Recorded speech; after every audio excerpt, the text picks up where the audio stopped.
It is a warm and dreary and very muggy day outside. But I'll be honest, it suits me perfectly well for today. Good morning. It's Barbara. I have really bad news. My dad died yesterday. I was with him. I had just gone on Wednesday to visit for a few minutes, well, not a few minutes, a couple of hours to hang with him or whatever. But when I got there, he was extremely agitated.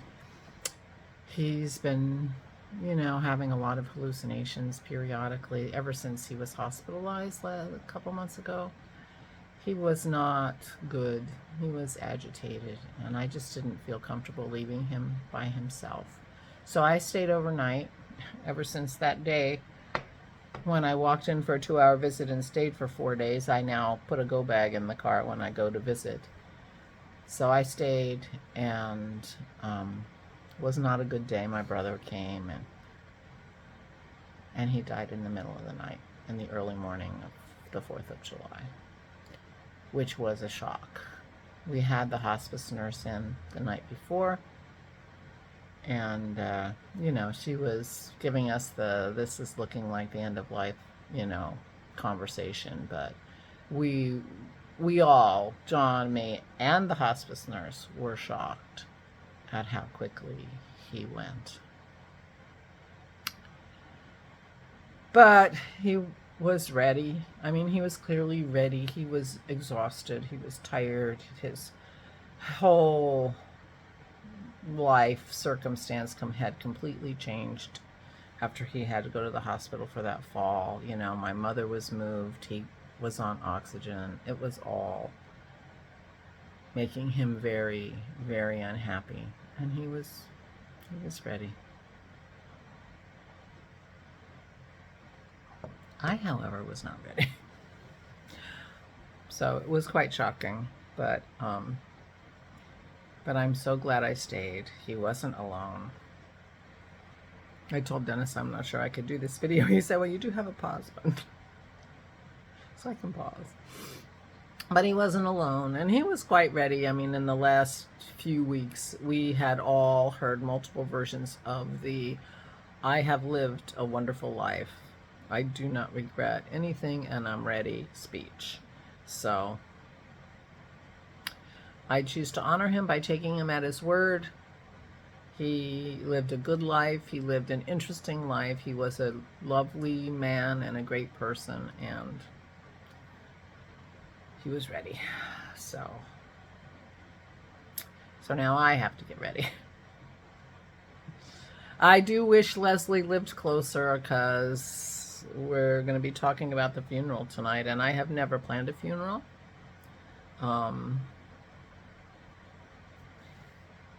And I'm not sure.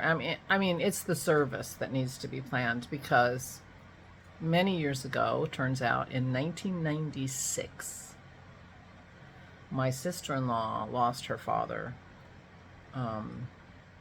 pretty suddenly.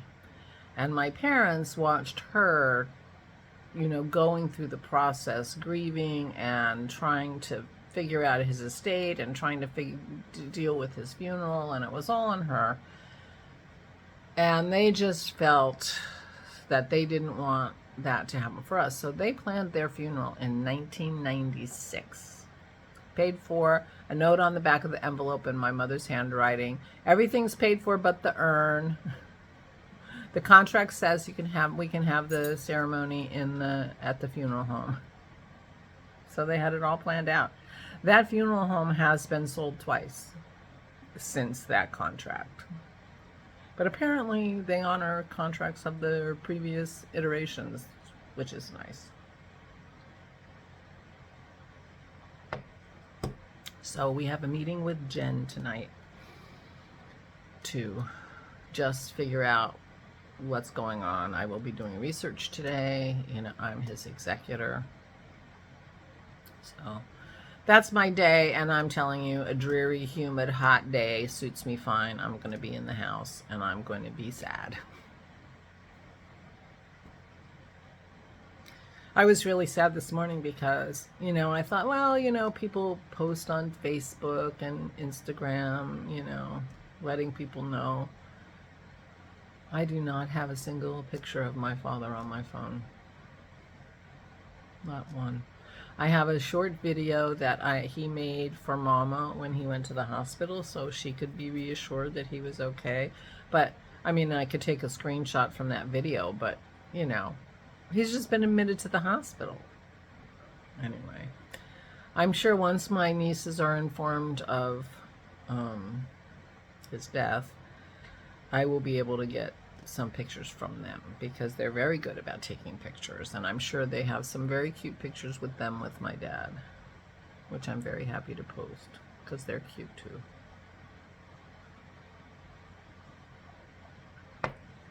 Not a single picture of my dad. I have pictures of my mom. Not many, but some.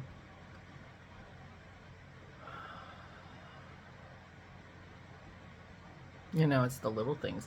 Last night, I have an alarm, because I took it off, had an alarm on my phone at 7:30 every night. Call the parents. Not because I called my parents every night. I certainly didn't. I usually call them about once a week. But,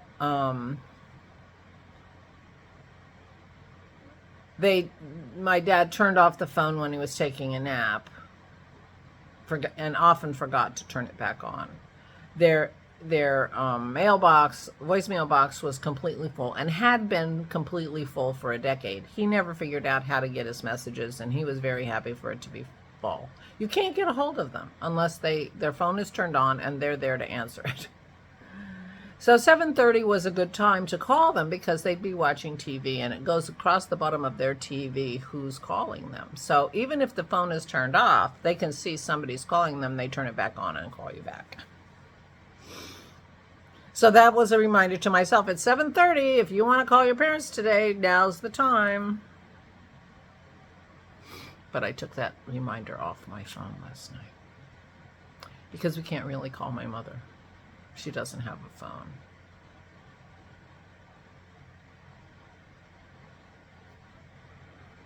And I won't need a reminder to remember my dad. So yesterday was our anniversary, so it was not a particularly happy one. So he died on the 4th of July, which will be easy to remember. But he lived a long life. He would be 93 next month. So he lived a long life, most of it, till the last 6 weeks. Pretty good, Lots of friends where he lived. I informed Jane, who was my contact there with his table mates and everybody, and so she will spread the word. And of course, I had staff come up and hug me, and because of course he was completely well liked. He was the life of the party. It was his job to entertain the lunch table. When he wasn't there, I don't think they even talked. He would tell them stories. He really livened up their meal times and made, and he was just a lovely man. Anyway, so I have phone calls to make. I couldn't get a hold of his brother yesterday, so I will continue to try today.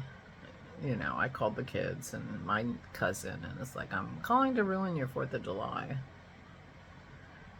My brother was talking about not telling his daughters until Sunday because they're on vacation. I'm like, I don't think that's a great idea. I think I'd be really pissed off if I found out my grandfather died on Thursday and I didn't find out till Sunday, even if I was on vacation. So I don't know what he's going to do. But once they know, I will contact them and get a good picture of my dad in his late life. And I'm going to look through all the stuff at the farm and at the house and find some good pictures. And they have a lot of good pictures in their younger days when they were a young and handsome couple.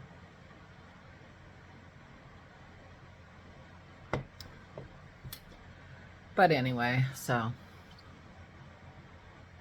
I will be finding all about the responsibilities of an executor in Pennsylvania. That's what I'll be doing today. So there you go. And I'll also be watering, because even though it rained this morning, it was just enough rain to make sure that it's going to be a very muggy day. And it wasn't enough for my flowers. And I think wandering around and violently spraying water on everything will just suit my mood today. Dennis did water the plants on the deck after they started looking droopy while I was gone, so I will water them anyway, even though he did it. So meanwhile, that's why I wasn't here yesterday, and I've told a few friends, and I'm getting a lot of support, and I appreciate that, and I know that I'll get support from you guys too, and I appreciate it in advance. I hope you'll understand if I only respond with emojis, because it's going to be a very hard day. Very hard. Okay, that's it. Time for me to go. Please take good care of yourselves. Please, please, please. And take pictures of everybody. Don't be like me. You would think, vlogger. No. I'm not good with that stuff. So anyway, please take care of yourselves, please. Stay safe and stay sane.